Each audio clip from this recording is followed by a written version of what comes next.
saat habis kekuatanku. Jangan kau tinggalkanku saat habis kekuatanku.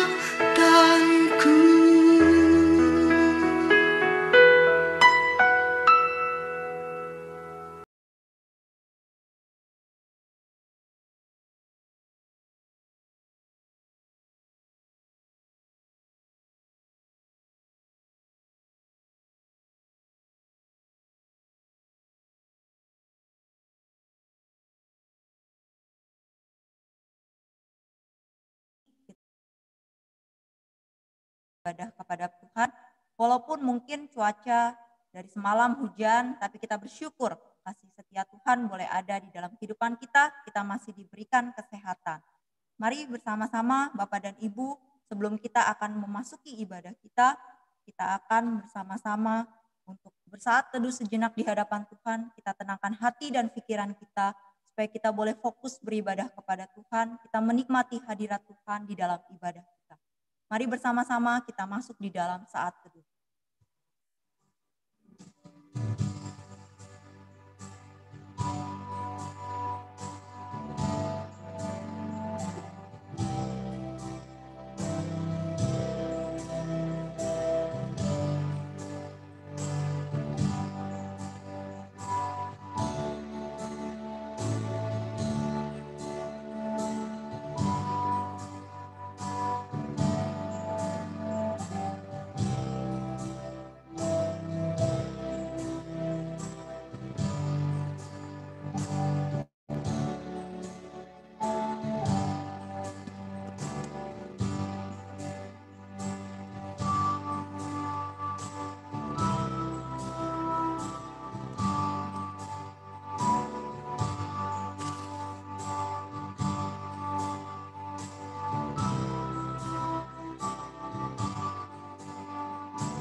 Pertolongan kita dalam ibadah pagi ini datang dari Tuhan yang menciptakan langit dan bumi dan yang memeliharanya senantiasa.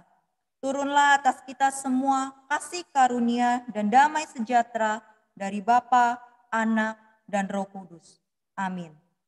Ya, Bapak Ibu sekalian, kita bersyukur kita punya Allah yang luar biasa, Allah yang hebat, Allah yang senantiasa menyertai kita, Allah yang selalu ada di dalam hidup kita, di dalam setiap musim kehidupan kita. Dan biarlah kita boleh bersama-sama kita memuji Tuhan, kita mengagungkan kebesaran Tuhan, karena Allah kita adalah Allah yang suci. Mari bersama-sama kita akan mengangkat pujian dari nyanyian kemenangan iman nomor pertama, Suci, Suci, Suci, baitnya yang pertama sampai dengan keempat. Kita akan menyanyikan baitnya yang pertama sampai dengan kedua, lalu akan ada intro musik, baru kita akan menaikkan pujian baitnya yang ketiga dan keempat.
ketiga.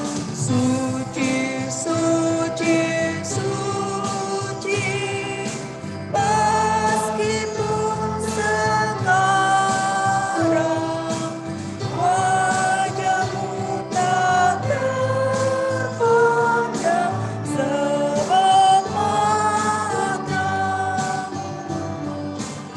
Hanya Tuhan saja, lain tiada lagi, yang Maha Kuasa, Maha Sucilah.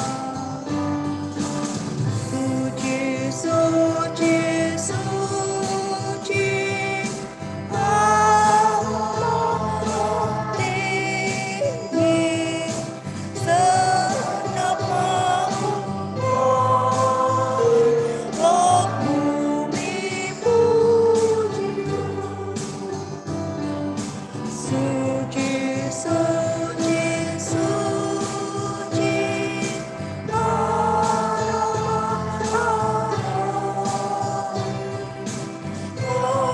kasih-Nya maha tinggi dan besar. Kasih Allah yang maha tinggi dan besar, mari bersama-sama kita akan berdoa kepada Tuhan. Kita mau bersyukur kepada Tuhan. Bapa kami yang di dalam surga, kami bersyukur Tuhan untuk kasih setia Tuhan, penyertaan Tuhan di dalam kehidupan kami. Kami bersyukur untuk hari lepas hari yang boleh kami jalani Tuhan, meskipun di tengah kondisi saat ini, kondisi pandemi Tuhan, yang mungkin membuat kami mengalami keterbatasan, kesulitan, tapi kami percaya Tuhan, kasih setia Tuhan, penyertaan Tuhan selalu ada di dalam kehidupan kami. Tuhan, kami bersyukur pagi hari ini Tuhan, kami boleh datang beribadah kepada Tuhan. Kiranya Tuhan yang boleh tolong setiap kami Tuhan, untuk kami boleh menyiapkan hati kami, untuk kami boleh siap untuk beribadah kepada Tuhan. Dan kiranya Tuhan, kami juga berdoa Tuhan, untuk setiap pelayan yang melayani pada hari ini, baik hamba-Mu sendiri, untuk Pak Thompson juga yang memainkan musik, juga untuk setiap yang melayani hari ini, untuk sinyal juga kiranya boleh baik Tuhan, sehingga setiap jemaat di rumah pun boleh bersama-sama beribadah tanpa ada kendala Tuhan. Tuhan, kami bersyukur untuk kasih setia dan penyertaan yang daripada-Mu Tuhan, dan biarlah Tuhan yang boleh hadir dan boleh menolong kami untuk kami juga nantinya boleh mengerti akan kebenaran firman Tuhan, dan kami boleh senantiasa bersyukur, berserah kepada Tuhan, karena kami percaya bahwa Engkau adalah Allah yang senantiasa menopang dan memimpin kami. Terima kasih Tuhan Yesus, terima kasih. Di dalam nama Tuhan kami Yesus Kristus, kami berdoa, kami memohon dan kami bersyukur kepada-Mu. Amin. Kita akan bersama-sama membuka Alkitab kita untuk nats pembimbing kita pada pagi hari ini. Terambil dari Efesus, pasalnya yang kedua, ayat yang ke-8 sampai dengan ke-9. Efesus pasalnya yang kedua, ayatnya yang ke-8 sampai dengan ayatnya yang ke-9. Saya akan membacakannya untuk kita semua. Efesus pasalnya yang kedua, ayatnya yang ke-8 dan ke-9. Sebab karena kasih karunia kamu diselamatkan oleh iman. Itu bukan hasil usahamu, tetapi pemberian Allah. Itu bukan hasil pekerjaanmu. Jangan ada orang yang memegahkan diri. Sebab oleh kasih karunia kita sudah diselamatkan oleh iman. Itu bukan hasil usaha kita sendiri, tapi semua adalah pemberian Allah. Oleh sebab itu, janganlah kita memegahkan diri kita, karena kita bukan apa-apa di hadapan Tuhan. Mari kita akan bersama-sama menaikkan pujian dari nyanyian Kemenangan Iman, nomor 197. Kita akan bersama-sama menaikkan pujian dari nyanyian Kemenangan Iman, nomor 197, Aku Tahu Yang Kupercaya. Kita akan menaikkan pujian ini, bait pertama dan kedua, intro, lalu baitnya yang ketiga.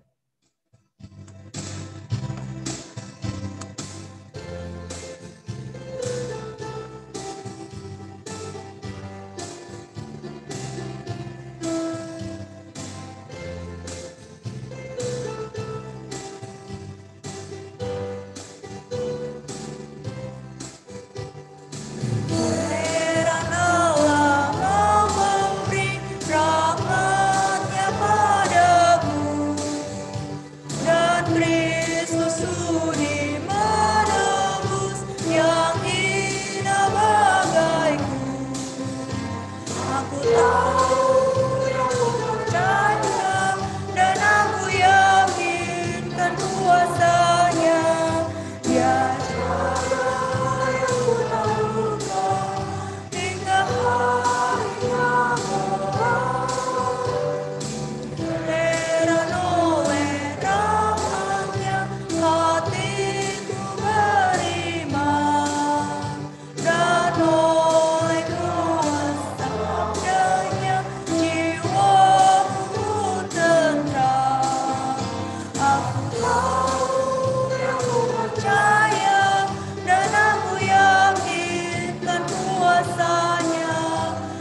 Bapak Ibu sekalian, kita tahu bahwa Allah yang menjaga kita, Allah yang melindungi kita di tengah kondisi pandemi di seluruh dunia, tapi kita masih diberikan kesehatan, kekuatan oleh Allah karena penjagaan daripada Allah dan kasih setia Allah. Sebentar lagi kita akan bersama-sama mendengarkan firman Tuhan, kita akan belajar kebenaran firman Tuhan. Biarlah firman Tuhan yang menuntun hidup kita, menguatkan kita, untuk kita boleh senantiasa hidup berharap berserah hanya kepada Tuhan. Kita akan bersama-sama menaikkan pujian. Kusiapkan hatiku Tuhan, biarlah hati kita boleh siap untuk menyambut firman Tuhan, untuk kita boleh sama-sama belajar dan firman Tuhan menjadi pelita di dalam kehidupan. Kita akan menaikkan pujian ini, kemudian di bagian ref kita akan mengulanginya 2 kali.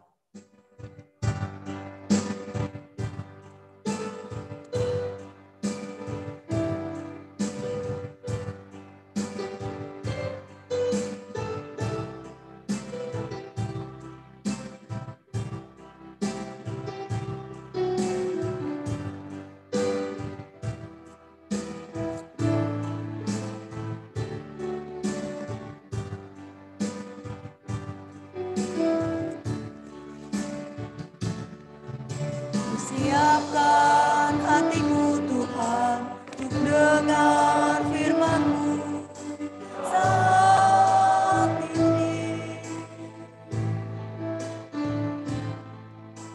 Sujud menyembah-Mu Tuhan, masuk hadirat-Mu saat ini. Curahkan urapan-Mu Tuhan bagi jemaat-Mu saat ini. Siapkan hatiku Tuhan untuk dengar firman-Mu.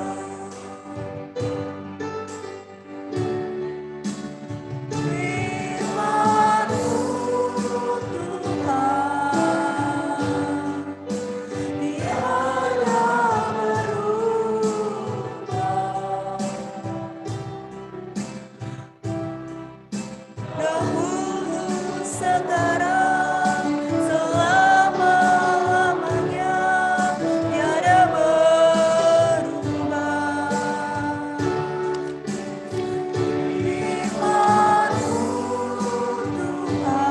Firman-Mu Tuhan menolong hidupku. Siapkan hatiku Tuhan untuk dengar firman-Mu Tuhan. Firman-Mu Tuhan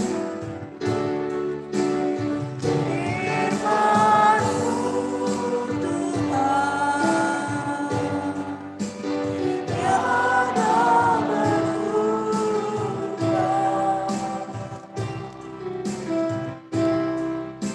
Dahulu, sekarang, selama-lamanya tiada berubah.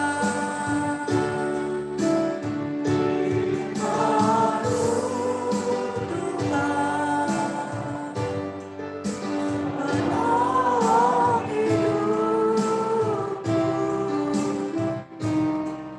Siapkan hatiku Tuhan untuk dengar firman-Mu. Kita berdoa. Bapa kami yang di dalam surga, seperti pujian yang kami naikkan Tuhan. Kami mempersiapkan hati kami Tuhan untuk boleh siap mendengar firman-Mu. Biarlah Tuhan firman-Mu boleh menjadi kekuatan pelita di dalam kehidupan kami Tuhan. Firman-Mu juga kembali menegur kami, mengingatkan kami Tuhan. Untuk kami senantiasa bersandar berharap hanya kepada-Mu Tuhan. Tolong kami Tuhan, untuk kami boleh mengerti akan kebenaran firman-Mu Tuhan. Tolong juga hamba-Mu yang akan menyampaikan Tuhan. Pakailah hamba-Mu untuk boleh menjadi berkat saluran-Mu Tuhan.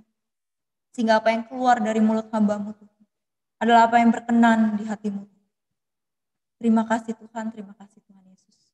Di dalam nama Tuhan kami Yesus Kristus kami berdoa dan kami menyerahkan kepada tangan pimpinan-Mu.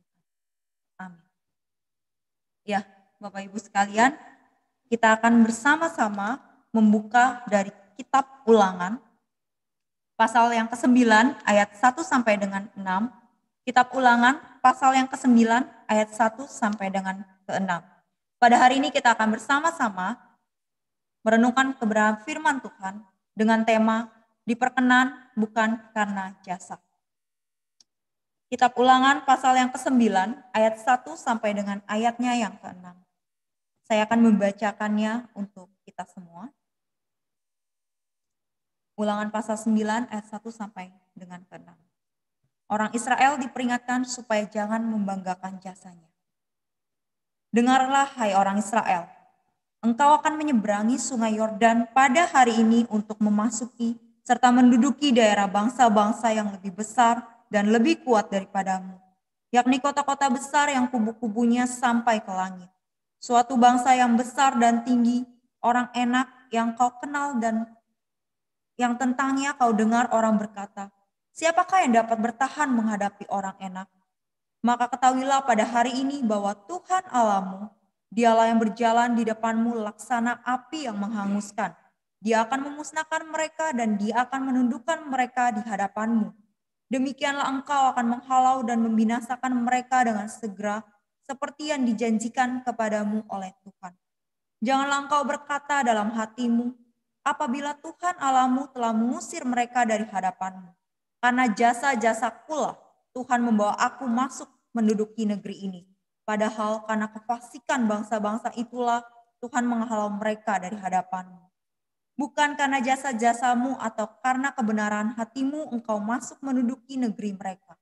Tetapi karena kefasikan bangsa-bangsa itulah Tuhan Allahmu menghalau mereka dari hadapanmu, dan supaya Tuhan menepati janji yang diikrarkannya dengan sumpah kepada nenek moyangmu, yakni Abraham, Ishak, dan Yakub. Jadi ketahuilah bahwa bukan karena jasa-jasamu Tuhan Allahmu memberikan kepadamu negeri yang baik itu untuk diduduki. Sesungguhnya engkau bangsa yang tegar tengkuk. Ya, Bapak Ibu yang terkasih di dalam nama Tuhan kita Yesus Kristus, kita percaya bahwa di dalam kehidupan kita pasti mengalami yang namanya pasang dan surut. Ada waktunya kita merasa hidup kita itu berjalan dengan lancar. Ada waktunya juga kita merasa bahwa Tuhan, mengapa hidup saya mengalami pergumulan-pergumulan yang begitu berat.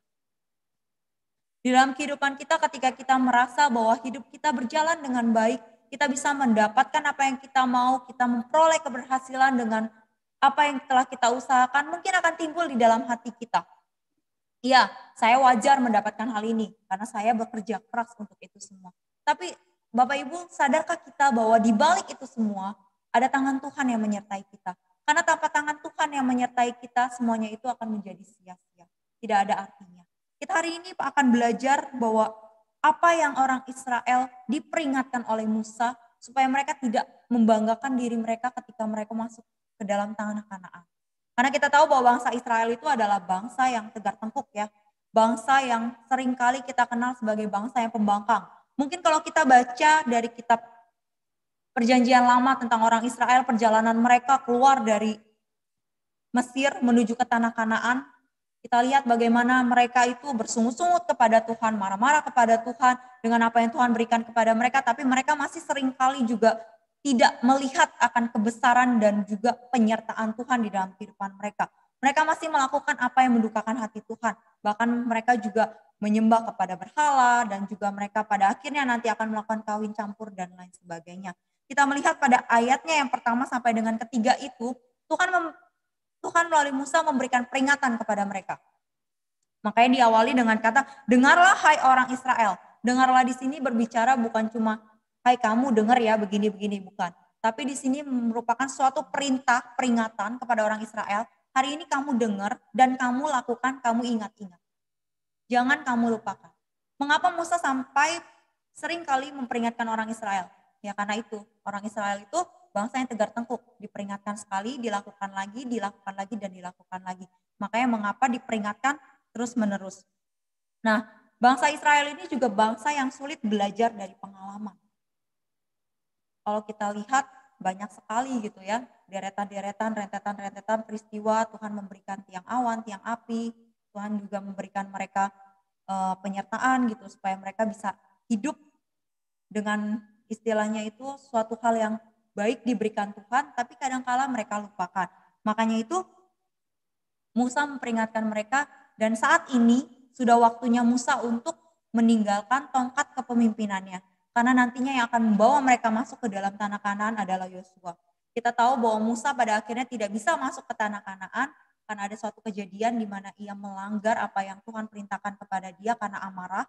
Sehingga pada akhirnya Tuhan juga bilang sama Musa, karena hal itulah kamu tidak bisa masuk ke dalam tanah Kanaan. Jadi Yosua yang akan menggantikannya. Sebelum Yosua menggantikan Musa juga Yosua sudah diberikan penguatan oleh Tuhan dan juga Tuhan menjanjikan kepada Yosua penyertaan. Dan Yosua juga sudah diberikan kesempatan untuk boleh memimpin ketika kita tahu bahwa peristiwa pengintai, ada 12 pengintai, yang 10 pulang dengan ketakutan dan 2 pulang dengan keyakinan bahwa mereka bisa masuk ke tanah Kanaan. Nah, Bapak Ibu yang dikasihi oleh Tuhan, kenapa sampai Musa memperingatkan itu? Musa juga ingin memberitahukan kepada orang Israel bahwa jangan kamu melakukan kesalahan yang lama. Ketika pengintai itu pulang dan bilang mereka di tanah Kanaan itu hidup dengan orang-orang yang besar, yang kuat, dengan banyak sekali bangsa yang besar dengan senjata yang kuat dan juga dengan tubuh pertahanan yang kuat. Kita nggak mungkin bisa. Siapa sih kita? Orang Israel itu bukan orang yang ahli perang. Orang Israel itu bukan orang yang badannya besar-besar, tinggi-tinggi, bukan. Makanya ketika mereka mendengar hal itu, mereka jadi takut. Mereka berkata kepada Tuhan, Tuhan kalau kayak gitu untuk apa kami dibawa keluar dari Mesir, hanya untuk nantinya kami mati dibunuh. Musa memperingatkan hal itu. Jangan sampai kesalahan itu terjadi lagi. Kamu meragukan, kalian meragukan akan pimpinan Tuhan di dalam kehidupan kalian. Nah, Bapak Ibu yang terkasih oleh Tuhan, kita melihat juga bahwa dikatakan bahwa orang enak itu lebih besar, lebih kuat. Memang orang enak ini memiliki perawakan yang tinggi besar seperti raksasa. Sebenarnya orang enak ini kaum bangsa Kanaan yang hidup di Kanaan ini itu pernah dikalahkan oleh Yosua. Ketika Tuhan memerintahkan kepada Yosua untuk melawan mereka, itu sebenarnya mereka mengalami kemenangan. Mereka menang, tetapi masih ada sisa-sisanya. Nah, pada saat itu orang enak itu merasa bahwa kalian orang Israel itu pendatang.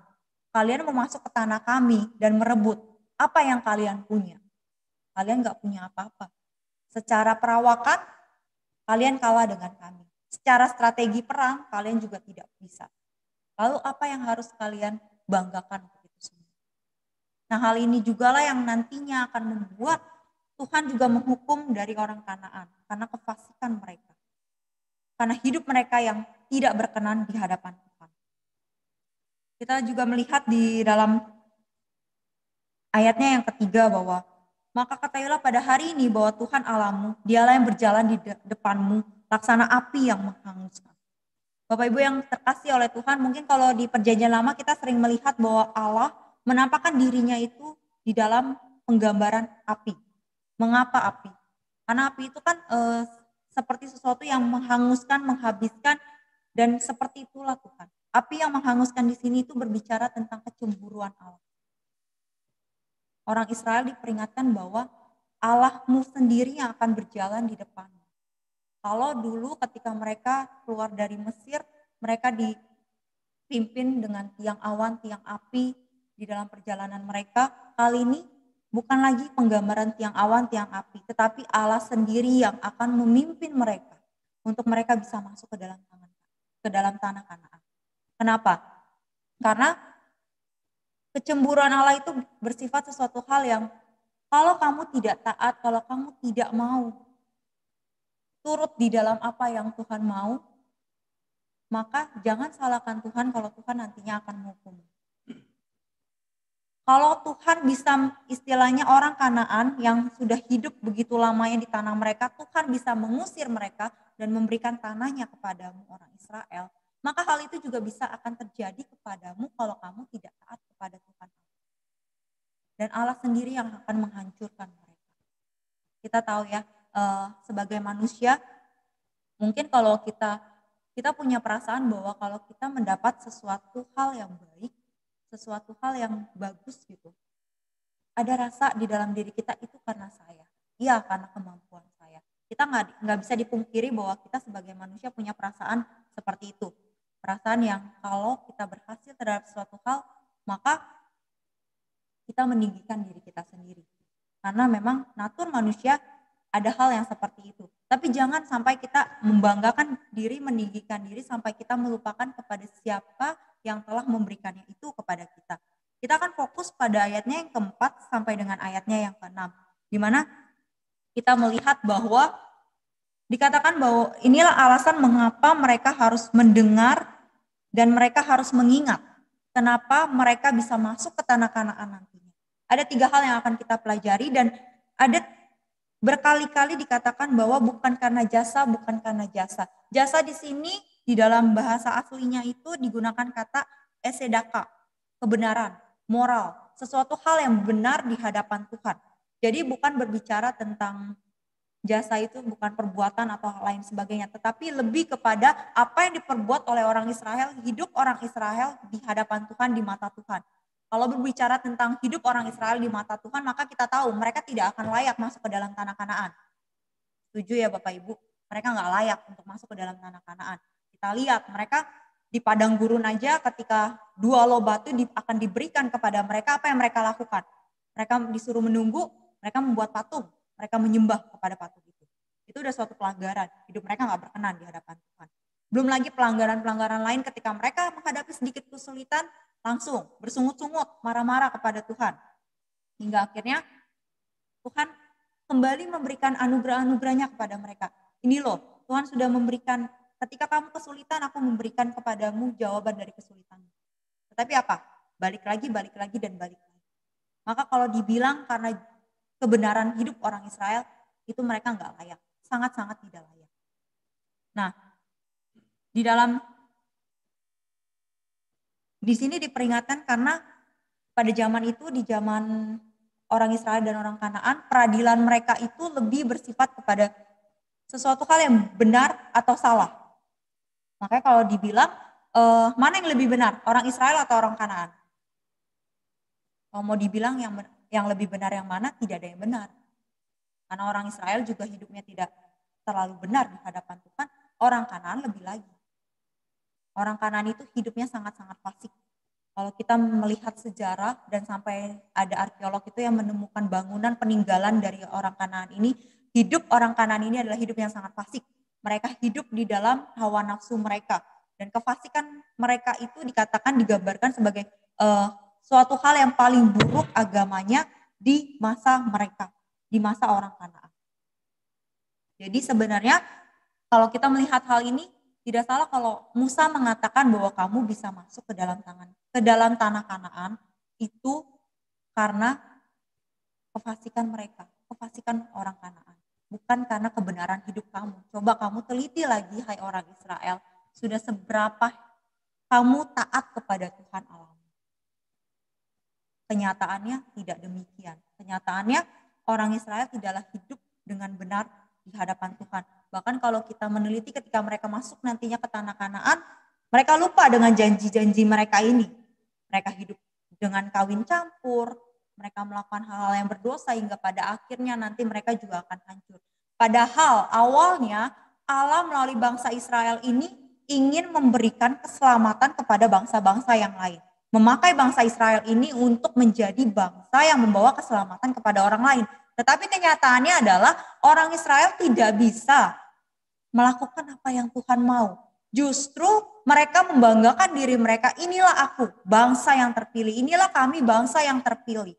Jadi kalian, bangsa-bangsa lainnya yang bukan bangsa Israel, kalian tidak berhak mendapatkan hal itu. Kalian adalah orang-orang kafir. Kalian tidak berhak, hanya kami yang berhak. Dan akhirnya itu semua menyebabkan bangsa Israel itu nantinya akan hancur. Dan Allah memberikan keselamatannya itu melalui caranya yang lain. Kenapa Allah sampai tetap membiarkan bangsa Israel masuk ke dalam tanah Kanaan? Tidak lebih adalah karena janji Allah kepada Bapak Abraham. Kita tahu waktu itu Allah berjanji kepada Bapak Abraham bahwa akan memberikan tanah Kanaan kepada mereka dan juga akan menjadikan bangsa keturunannya itu menjadi suatu bangsa yang sangat besar, bangsa yang tidak terhitung banyaknya. Memang benar bangsa Israel itu menjadi bangsa yang sangat besar, bangsa yang tidak terhitung banyaknya. Dan ketika mereka akhirnya diberikan tanah Kanaan itu tidak lebih daripada janji Allah kepada Abraham. Allah itu memegang janjinya kepada Abraham. Kalau mungkin Allah tidak memberikan janjinya kepada Abraham, mungkin orang Israel itu tidak akan masuk ke dalam tanah Kanaan. Tetapi karena janji Allah, Allah memegang janjinya, menepati janjinya, maka orang Israel dilayakkan untuk masuk ke dalam tanah Kanaan, walaupun sebenarnya kalau kita berpikir mereka tidak layak untuk masuk ke dalam tanah Kanaan. Dan kita juga melihat bahwa kefasikan bangsa-bangsa daripada orang Kanaan itu juga yang akan Tuhan hukum. Sebenarnya Tuhan pengen menghukum orang Kanaan itu sudah sangat lama dari zamannya Abraham. Tetapi Tuhan masih memberikan kesempatan kepada mereka untuk mereka tuh bisa bertobat, bisa kembali ke jalan yang benar. Tuhan masih memberikan mereka kesempatan. Tetapi kenyataannya apa? Ketika mereka diberikan kesempatan, mereka tidak mengambil kesempatan itu. Justru orang Kanaan itu semakin hidup di dalam dosa yang sangat besar. Mereka mengikuti hawa nafsu mereka dan mereka melakukan apa yang tidak berkenan di hati Tuhan. Makanya ketika orang Israel akan masuk ke dalam tanah Kanaan, itulah waktu di mana Tuhan akan menegakkan keadilannya. Ia istilahnya menghukum bangsa Kanaan dan membiarkan orang Israel untuk masuk dan menduduki tanah Kanaan. Jadi sebenarnya ketika orang Israel masuk ke dalam tanah Kanaan, itu juga adalah waktu di mana Allah menegakkan keadilannya terhadap kefasikan daripada orang-orang Kanaan. Jadi bukan semata-mata membiarkan orang Israel begitu saja masuk, tapi kan Allah juga ingin menunjukkan kepada bangsa Israel. Disinilah aku menunjukkan keadilan. Di mana ada kesalahan, ketidakbenaran, aku menghukumnya. Dan kamu bangsa Israel, ingat, hal itu juga akan terjadi kepadamu ketika kamu tidak melakukan apa yang Tuhan kehendaki atau tidak melakukan hidup yang berkenan di hadapan Tuhan. Jadi kita melihat bahwa di dalam ayatnya yang keempat sampai dengan ayat yang keenam bahwa jasa-jasa yang diingatkan itu bukan berbicara tentang perbuatan orang Israel, tetapi berbicara tentang hidup mereka di hadapan Tuhan. Bagaimana keseharian hidup mereka dan bagaimana mereka memperlakukan diri mereka sesama mereka dan bagaimana mereka itu mempertanggungjawabkan apa yang mereka perbuat di hadapan Tuhan. Jikalau kita menariknya di dalam kehidupan kita saat ini, kita sama-sama melihat bahwa apakah kita layak di hadapan Tuhan. Jika kita melihat hidup kita, apakah kita sudah layak untuk kita berkata kepada Tuhan, Tuhan, aku ini anakmu. Aku sudah melakukan apa yang Tuhan. Coba kita meneliti sejauh mana kita sudah melakukan apa yang Tuhan kehendaki di dalam kehidupan. Atau justru hari lepas hari ketika kita semakin rajin beribadah, ketika kita semakin membaca Alkitab, ketika kita semakin dekat dengan Tuhan, justru kesombongan, benih-benih kesombongan itu tumbuh. Tidak jarang ketika kita merasa diri kita lebih rohani dari orang lain, kita merasa bahwa diri kita itu lebih rajin dari orang lain, maka di saat itu benih-benih kesombongan itu bisa tumbuh. Dan pada akhirnya apa? Ketika benih-benih kesombongan itu tumbuh, kita akan membuat kita berbicara, mengucilkan orang lain dan merasa bahwa dia tidak layak. Dia tidak seperti kita, dia tidak sehebat. Dan pada akhirnya apakah itu berkenan di hadapan Tuhan? Tidak. Semuanya tidak berkenan di hadapan. Dan pada akhirnya apa yang kita lakukan menjadi suatu kesia-siaan. Karena kita tahu bahwa kita mendapatkan keselamatan itu bukan karena diri kita sendiri. Kalau kita berbicara bahwa di dalam hidup kita melakukan perbuatan baik, saya melakukan hal yang baik, saya membantu orang lain, saya siap untuk memberikan harta saya kepada orang lain, saya melakukan yang benar kok di hadapan Tuhan. Tapi balik lagi, bagaimana hidupmu di hadapan Tuhan? Bagaimana hubunganmu dengan Tuhan? Apakah benar seperti itu? Atau jangan-jangan kamu hanya berbicara saja, tapi ternyata Tuhan tidak melihat hal itu. Tuhan hanya melihat bahwa kamu melakukan itu untuk dirimu sendiri, bukan untuk Tuhan. Jangan sampai hal itu terjadi. Kita tahu bahwa kalau kita melihat bangsa Israel, perjalanan mereka sampai pada akhirnya mereka hancur juga pada akhirnya ya, orang Israel itu kerajaan mereka menjadi kerajaan yang hancur. Kita melihat bahwa bangsa yang tadinya besar, bangsa yang tadinya mungkin hebat, diperkenankan oleh Tuhan. Pada akhirnya mereka hancur karena mereka tidak bisa hidup sesuai dengan apa yang Tuhan. Kita melihat bahwa Allah kita itu tidak pernah berubah. Sesayang apapun Tuhan kepada kita, sesayang apapun Allah kepada orang Israel, ketika mereka melakukan hal yang tidak benar di hadapan Tuhan, maka mereka juga mendapatkan hukuman. Jadi jangan sampai kita berpikir bahwa saya sudah diselamatkan oleh Tuhan. Saya sudah menjadi orang Kristen. Jadi apapun yang saya lakukan, Tuhan tetap akan sayang sama kita. Enggak. Kita tetap mempertanggungjawabkan pada akhirnya apa yang kita perbuat kok. Kita akan mempertanggungjawabkan setiap hal, sekecil apapun itu. Lalu apa yang harus kita lakukan? Yang bisa kita lakukan adalah kita memulainya dari suatu hal yang kecil dulu. Di dalam keluarga kita. Bagaimana kita menyayangi keluarga? Apakah kita satu sama lain sudah saling mengasihi? Apakah kita satu sama lain sudah saling mengingatkan? Mengingatkan untuk kita senantiasa mendekatkan diri kepada Tuhan. Atau justru kita berjalan masing-masing. Suami sendiri, istri sendiri, anak sendiri. Jangan sampai seperti itu. Tapi biarlah kita boleh menjadi orang-orang yang di dalam masa-masa pandemi saat ini, masa-masa yang berat bagi kita, kita tetap berpegang teguh untuk melakukan apa yang Tuhan kehendaki dalam kehidupan kita. Meskipun berat, saya tahu bahwa di masa pandemi ini bukan suatu hal yang mudah untuk melewati. Tapi kalau tanpa Tuhan, kita bukan apa-apa. Kalau tanpa Tuhan, kita nggak mungkin bisa stay sampai saat ini, berdiri sampai saat ini, nggak bisa. Kalau mau berpikir, saya juga bukan apa-apa di mata Tuhan.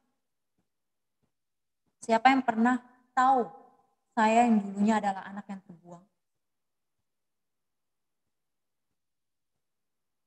Bisa berdiri di hadapan Bapak Ibu sampai saat ini. Keluarga saya bukan dari keluarga yang harmonis. Saya lahir dari keluarga yang broken home.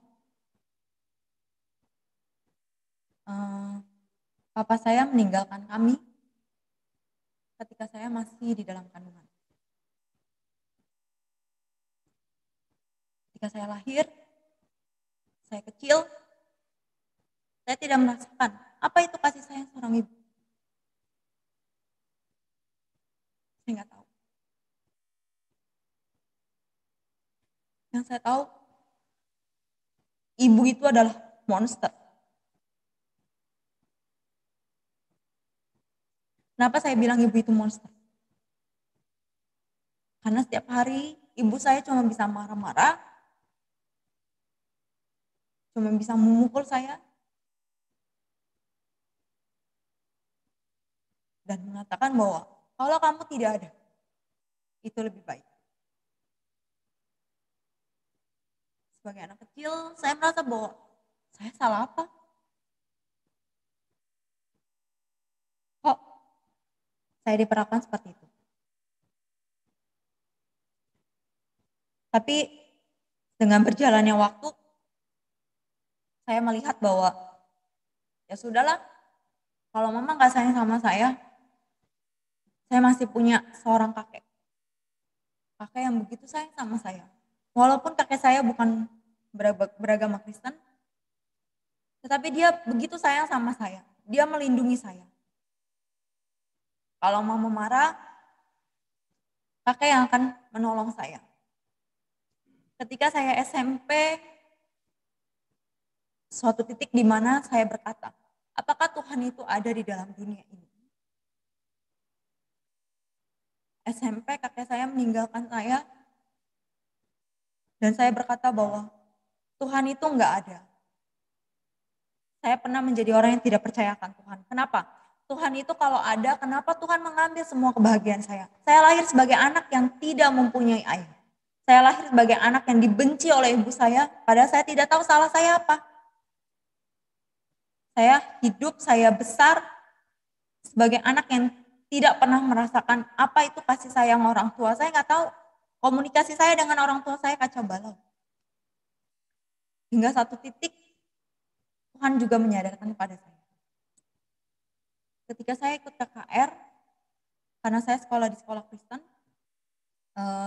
sekolah itu biasanya ada KKR dan di KKR itu dikatakan bahwa Tuhan mati untuk kita semua.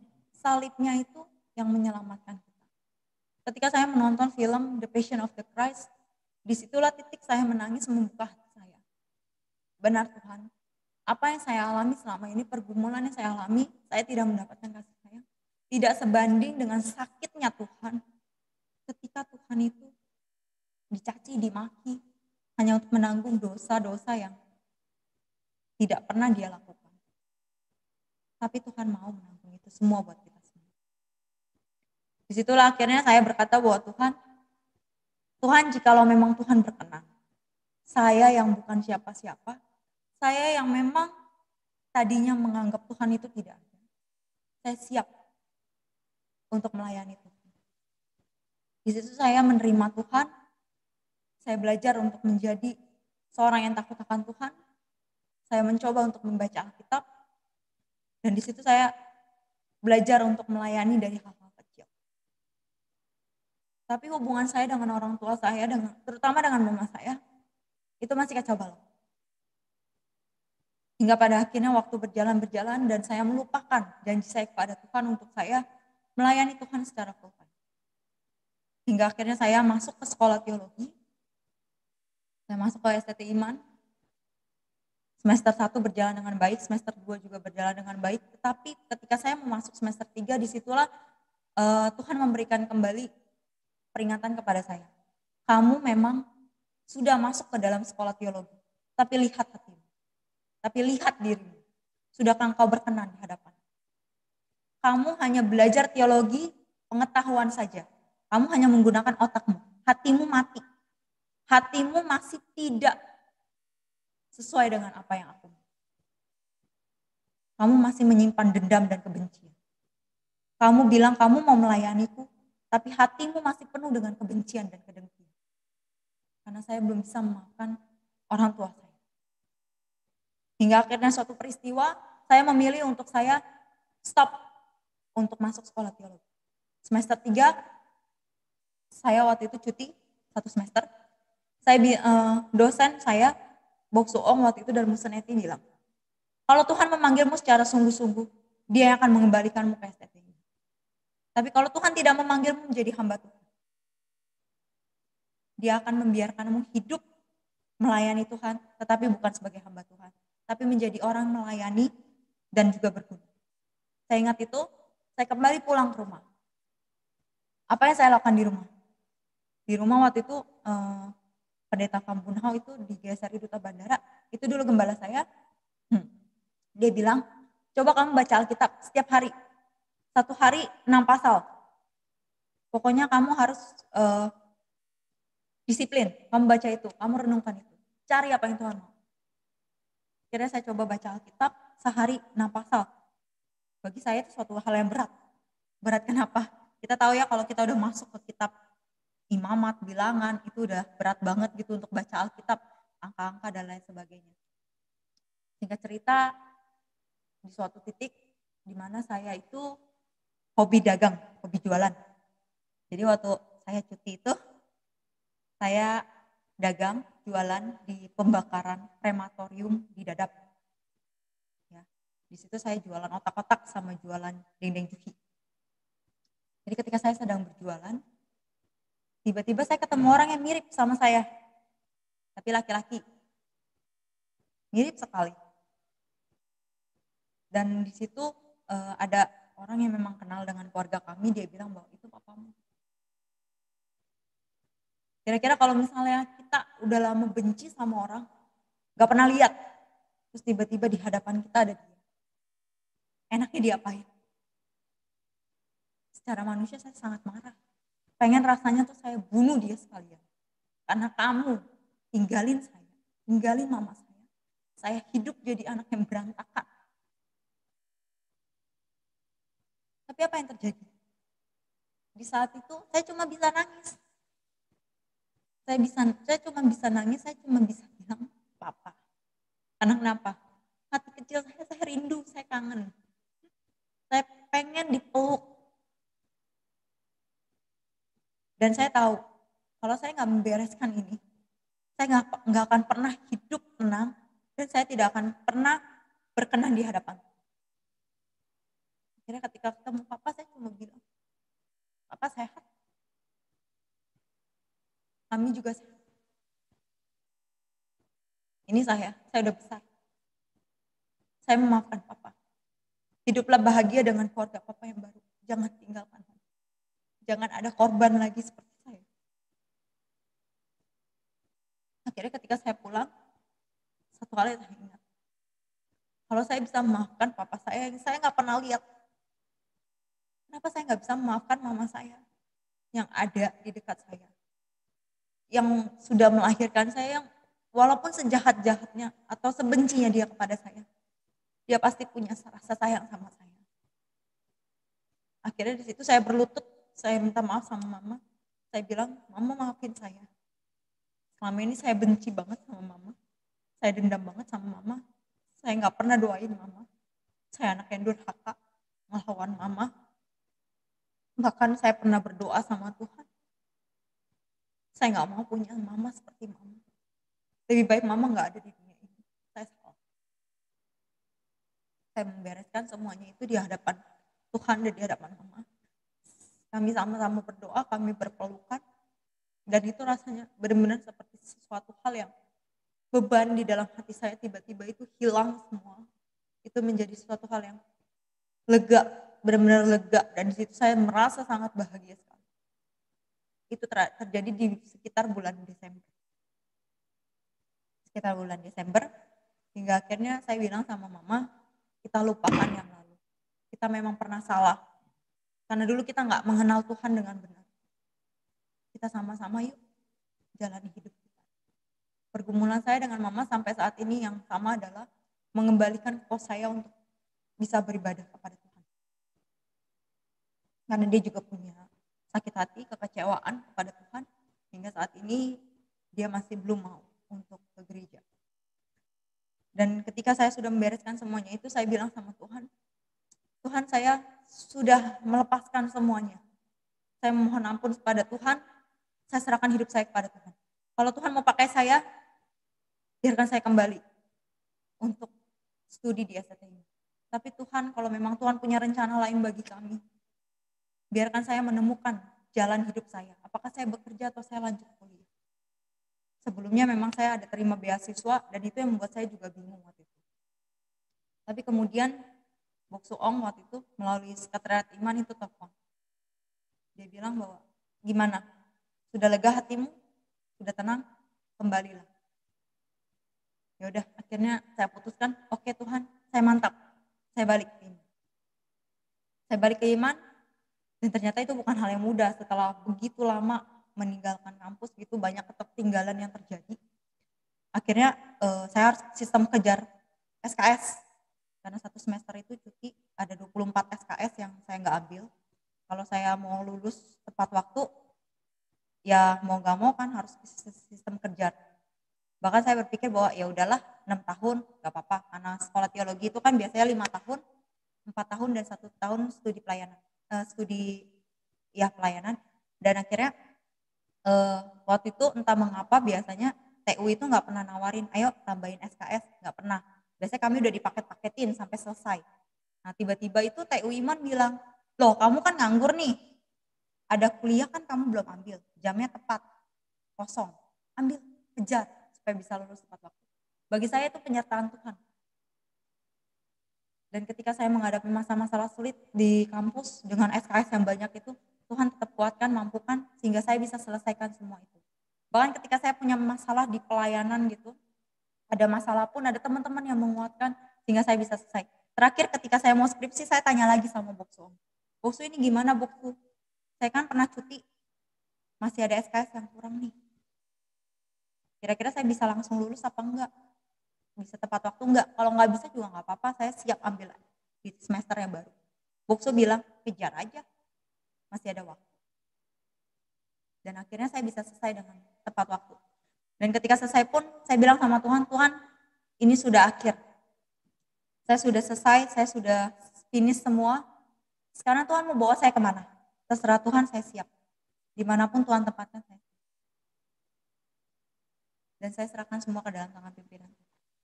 Saya yang bukan siapa-siapa bisa berdiri sampai saat ini, itu semua karena Tuhan. Kalau mengingat hidup saya yang lama, saya benar-benar gak layak di hadapan Tuhan. Malu saya hidup di hadapan Tuhan seperti itu. Sekolah teologi, melayani Tuhan, tapi hatinya masih penuh dengan dendam. Saya gak layak. Puji Tuhan, ketika saya sudah melepaskan semuanya itu, saya berkata kepada Tuhan bahwa Tuhan, ampuni saya. Dan biarlah Tuhan pakai apa yang Tuhan mau di dalam kehidupan saya. Apa yang terjadi pada saya dan mama saya, itu bisa berjalan dengan baik sampai saat ini. Kami bisa saling komunikasi dengan baik. Kami bisa saling menguatkan. Kami bisa saling mengingatkan satu sama lain. Dan kami bisa hidup sebagai anak dan ibu yang normal. Bukan lagi anak dan ibu yang penuh kebencian dan dendam. Bukan seperti keluarga. Tapi kami bisa hidup menjadi seperti keluarga. Keluarga yang benar-benar saling mengasihi dan menguatkan. Dan satu hal yang masih menjadi rindu kami adalah kakak saya yang paling gede itu bisa kembali lagi beribadah pada Tuhan. Karena percuma saya melayani Tuhan. Percuma saya melayani orang lain kalau ternyata keluarga saya sendiri juga belum benar-benar kembali kepada Tuhan. Biarlah kita juga terus mengingat bahwa ketika Tuhan mengasihi kita, ketika Tuhan menyayangi kita, ingatlah untuk menyayangi Tuhan. Ingatlah untuk kita senantiasa introspeksi diri kita, apakah benar-benar hati kita itu udah kepada Tuhan? Apakah kita sudah berkenan kepada Tuhan? Atau jangan-jangan masih ada kerikil-kerikil batu-batu yang tanpa kita sadari, itu tumbuh di dalam hati kita. Jangan sampai batu-batu itu pada akhirnya makin besar, makin besar, dan akhirnya menutup semua itu, dan akhirnya kita menjadi orang yang tidak lagi melihat akan kehendak Tuhan. Kita berjalan sama banyak orang-orang Kristen yang tadinya mereka begitu takut akan Tuhan. Tapi ketika mereka mendapatkan apa yang mereka mau karena kerja keras mereka sendiri, mereka mulai merasa bahwa itu karena saya, dan akhirnya mereka melupakan Tuhan. Mereka tidak mau lagi ke gereja, mereka tidak mau lagi mengenal Tuhan. Karena merasa saya bisa karena saya bekerja, bukan. Tapi biarlah di masa-masa pandemi yang sulit ini, dengan apa yang mungkin dapat terjadi, kita selalu mengingat bahwa Tuhan ada bagi kita. Kita diperkenan itu bukan karena kita itu hidup baik di hadapan Tuhan. Kita diperkenan oleh Tuhan karena Tuhan melihat kebenaran hidup yang ada di dalam diri kita. Dan biarlah kita selalu mengintrospeksi diri kita hari lepas hari. Kita punya waktu pribadi kita dengan Tuhan. Supaya kita mempunyai iman yang terus bertumbuh. Iman yang terus kita pupuk. Jangan sampai iman kita menjadi iman yang kendor. Iman yang pada akhirnya jatuh. Karena iman yang kita dapatkan ini, itu bukan karena usaha kita sebagai manusia. Kita sebagai manusia nggak akan bisa mendapatkan itu melalui usaha kita. Itu semua diberikan oleh Allah. Diberikan oleh Tuhan secara cuma-cuma. Karena kasihnya kepada dunia ini. Karena kesalahan Adam dan Hawa. Mereka jatuh ke dalam dosa. Dosa semakin besar. Allah melihat hal itu, tetapi Tuhan masih mengasihi manusia. Tuhan mau menyelamatkan manusia. Dia kasih anaknya buat kita. Menebus dosa-dosa kita. Itu adalah suatu hal anugerah yang terbesar. Jangan sampai anugerah itu menjadi suatu hal yang sia-sia. Biarlah kita boleh hidup di dalam kasih Allah. Kasih yang benar-benar melihat Allah dengan sungguh-sungguh, dan jangan sampai kita menjadi orang-orang yang hanya Tuhan, aku mengasihi Engkau. Tapi hati kita tidak ada semuanya. Tapi biarlah kita semakin hari hidup berkenan di hadapan Tuhan. Bukan karena kebaikan kita, perbuatan kita, tapi karena hidup yang memang terus mau belajar, dituntun Tuhan untuk menjadi lebih baik. Sakit pasti, Nggak mudah pasti, tetapi percaya Tuhan akan terus memegang kita. Dia nggak akan biarkan kita jatuh, benar-benar jatuh nggak bisa bangun. Walaupun kita merasa udah putus asa, berdoalah pada Tuhan. Di situ ada jalan Tuhan, ada penopangan Tuhan. Kalaupun Tuhan tidak memberikan apa yang kita mau, seperti yang kita mau, ingat, ada gantinya yang baik yang Tuhan berikan. Kalau dulu mungkin saya punya keluarga yang lengkap, keluarga yang harmonis, mungkin saya nggak akan yang namanya bisa merasakan sakit, begitu sakit, jatuh begitu jatuh. Dan apa yang saya hadapi ini membuat saya termotivasi untuk melayani anak-anak. Melayani mereka yang mungkin tidak bisa merasakan kasih sayang orang. Saya ingin saya bisa merangkul mereka. Saya bisa menjadi ibu bagi mereka, kakak bagi mereka. Supaya mereka pun merasakan bahwa iya, kasih Tuhan itu ada di dalam dunia melalui kita, orang-orang. Jangan sampai hidup kita menjadi hidup yang begitu saja. Hidup yang tidak berkenan di hadapan Tuhan. Hidup yang gak ada artinya. Tapi biarlah hidup kita diperkenankan oleh Tuhan. Karena hidup yang benar di hadapan Tuhan. Dan orang lain pun merasakan itu semua. Merasakan kasih Allah melalui keberadaan kita di dalam dunia. Mari kita. Bapa kami yang di dalam surga, kami tahu Tuhan kami manusia yang lemah. Kami tidak punya apa-apa untuk kami banggakan Tuhan. Kami hanya debu dan tanah. Tapi kami percaya Tuhan bahwa Engkau melayakkan kami, Engkau memberikan kasih karunia-Mu kepada kami, sehingga kami boleh ada sekarang. Tuhan tolong kami Tuhan, supaya kami terus hidup berkenan di hadapan-Mu Tuhan. Bukan karena kehebatan kami Tuhan, bukan karena kebaikan kami, tapi kami melihat bagaimana Allah begitu mengasihi kami di dalam hidup kami, sehingga kami terus senantiasa bersyukur terhadap apa yang Tuhan berikan. Ampuni kami Tuhan, jikalau kami seringkali mengecewakan hati-Mu Tuhan. Dan biarlah Tuhan, firman-Mu boleh menjadi hal yang senantiasa menguatkan kami. Dan biarlah Tuhan, apa yang kami pelajari hari ini, orang Israel Tuhan, melalui orang Israel kami belajar untuk kami senantiasa bersyukur atas kasih setia Tuhan. Dan tidak menganggap diri kami, diri yang benar, diri yang layak. Tapi Tuhan, kami menyadari kami yang hina ini dilayakkan hanya oleh kasih karunia. Dan biarlah Tuhan yang terus memimpin menyertai kami di dalam kehidupan kami, menopang kami, sehingga kami boleh kuat, sehingga kami boleh senantiasa hidup berkenan di hadapan. Terima kasih Tuhan Yesus, terima kasih. Di dalam nama Tuhan kami Yesus Kristus, kami berdoa dan kami bersyukur kepada Tuhan Yesus. Amin.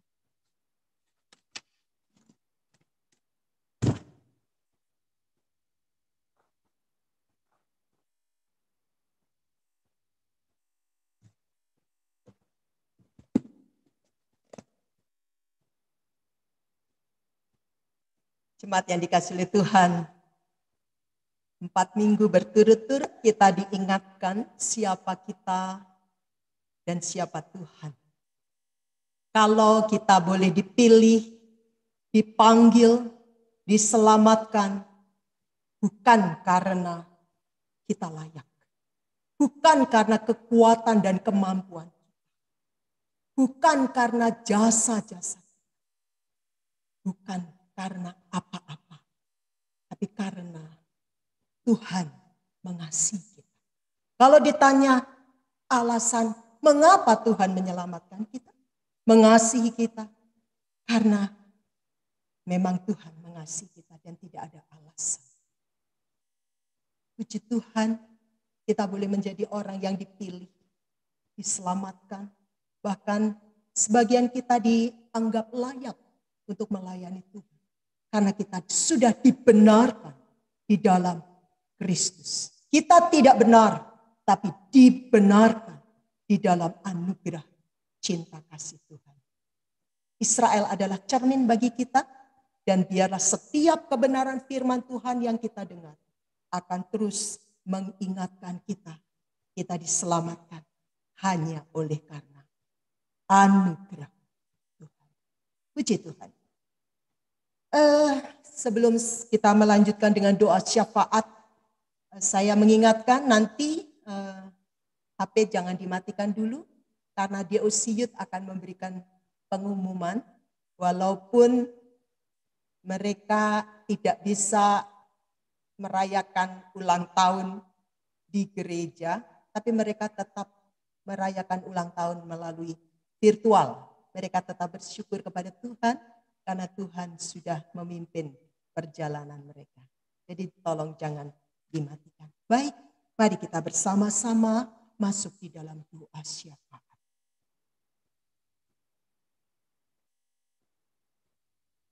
Bapa dalam surga, terima kasih untuk cinta kasih-Mu, untuk anugerah-Mu yang besar, yang sudah memilih kami, menyelamatkan kami, bukan karena kami layak, bukan karena kami kuat dan mampu, bukan karena jasa-jasa kami, karena sesungguhnya kami bukan siapa-siapa. Seperti bangsa Israel, kami adalah orang-orang yang terbuang oleh karena kedurhakaan kami, pemberontakan kami. Kami sering juga tegar tengkuk di hadapan. Tapi kasih-Mu yang besar, kasih-Mu yang tulus itu sudah menyelamatkan kami. Di dalam Yesus Kristus, anak-Mu yang Tuhan, tunggal, yang sudah membenarkan kami. Kami bersyukur. Dan terima kasih di tengah-tengah dunia yang penuh dengan pergumulan, penuh dengan kehancuran ini, Engkau menjaga kami, Engkau melindungi kami, Engkau mencukupi kebutuhan kami, kami bersyukur.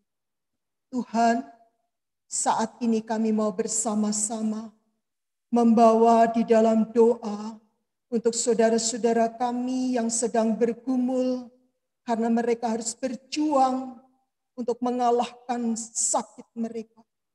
Tuhan, kami berdoa. Tuhan, jamah mereka dengan bilur-bilur-Mu. Sembuhkan mereka supaya mereka kembali dengan tubuh yang sehat. Kembali beribadah, memuliakan Tuhan, dan melayani Tuhan. Kami juga mau menyerahkan untuk jemaat-Mu yang membutuhkan pekerjaan. Tuhan, jawab tepat pada waktunya, supaya mereka boleh tahu ketika mereka berseru kepada Tuhan, doa mereka tidak sia-sia. Kami tetap menyerahkan untuk setiap usaha yang dilakukan oleh jemaat Tuhan. Apapun yang mereka usahakan, Tuhan juga memberkati. Supaya melalui berkat yang mereka terima, mereka juga boleh kembali mengembalikan hormat dan kemuliaan bagi Tuhan. Kami tetap menyerahkan untuk anak-anak kami yang harus belajar dengan daring. Tuhan memberikan kekuatan kepada mereka. Tuhan memberikan hikmat kepada mereka. Mereka boleh menyerap ilmu dengan keterbatasan dan itu boleh memperlengkapi mereka untuk berjalan dan berhasil di masa depan mereka. Tuhan, Engkau menjamah setiap jemaat-Mu dengan setiap pergumulan mereka masing-masing. Tuhan akan jawab mereka. Tuhan akan dengar doa mereka. Dan Tuhan akan kabulkan setiap permohonan mereka. Berdasarkan kasih karunia Tuhan. Bapa, kami juga mau menyerahkan untuk negara dan bangsa kami Indonesia. Tuhan, berkatilah pemerintah kami di dalam usaha menanggulangi pandemi COVID-19. Tuhan memberikan hikmat bijaksana kepada mereka. Setiap keputusan tindakan diberkati oleh Tuhan. Vaksinasi yang sedang dilakukan, Tuhan memberkati. Tuhan juga melindungi setiap tenaga medis yang bekerja untuk menyelamatkan banyak orang. Lindungi mereka, Bapak. Kami juga mau tetap menyerahkan untuk saudara-saudara kekasih kami yang berada di dalam bencana. Mereka ada di dalam pengungsian. Kami berdoa, kuatkan mereka, hiburkan mereka. Kalau di sana ada anak-anak Tuhan, pakailah mereka Tuhan. Mereka menjadi saksi Tuhan di tengah-tengah penderitaan, di tengah-tengah kesesakan. Mereka boleh tetap memandang kepada Tuhan dan berkata, Tuhan adalah Tuhan di dalam segala keadaan. Mereka boleh menjadi saksi Tuhan dan banyak orang boleh mengenal Kristus. Terima kasih Tuhan. Akhirnya kami mau menyerahkan hidup kami sepanjang minggu yang akan kami jalani. Mari Tuhan, lindungi kami, tuntun kami, jaga kami, supaya kami boleh tetap hidup di dalam hadirat Tuhan. Dan kami boleh tetap sehat di dalam perlindungan Tuhan.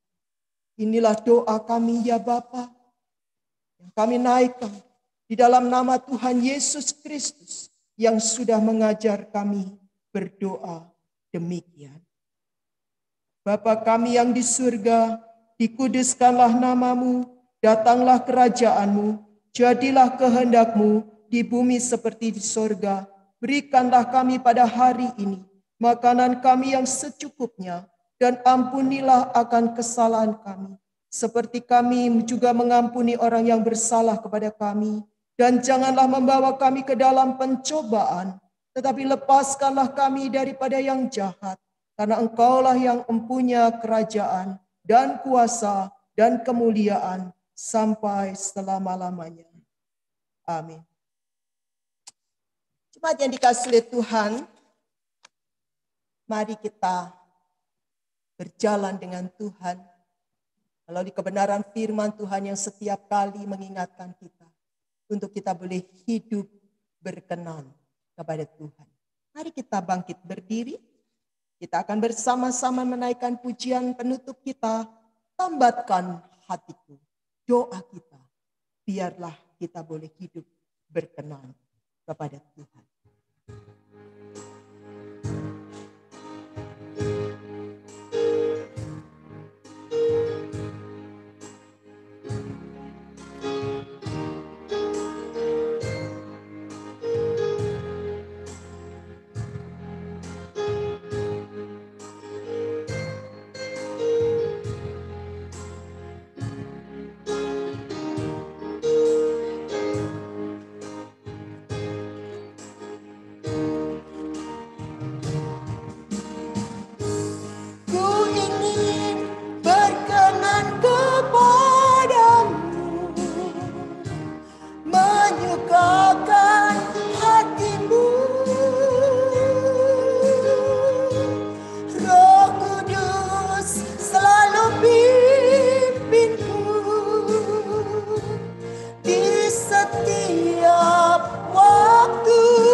Tambatkan hatiku, tambatkan hatiku dan pikiranku, Tuhan, dalam air kehidupan yang selalu Kau pancarkan. Yesus, kuduskan hatiku dan pikiranku, Tuhan,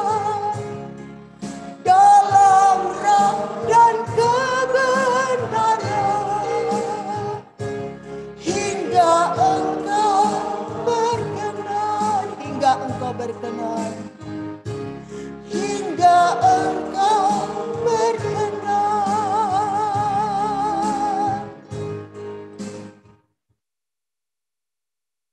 Biarlah hidup kita selalu berkenan kepada Tuhan, karena Tuhan mengasihi kita. Kita akan sekarang mengembalikan hormat kemuliaan kepada Bapa, Anak, dan Roh Kudus melalui dosa.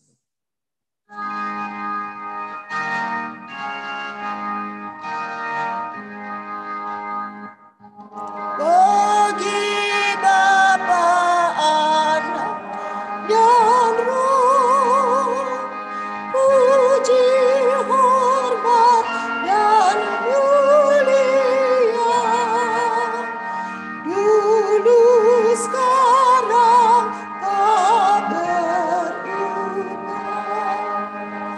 hingga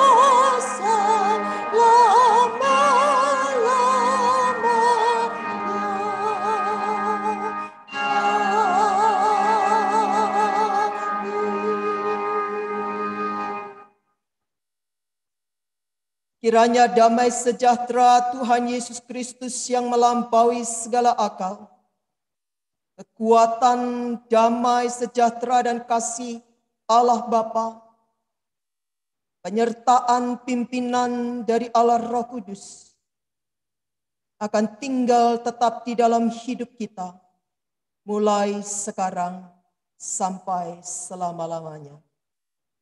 Amin.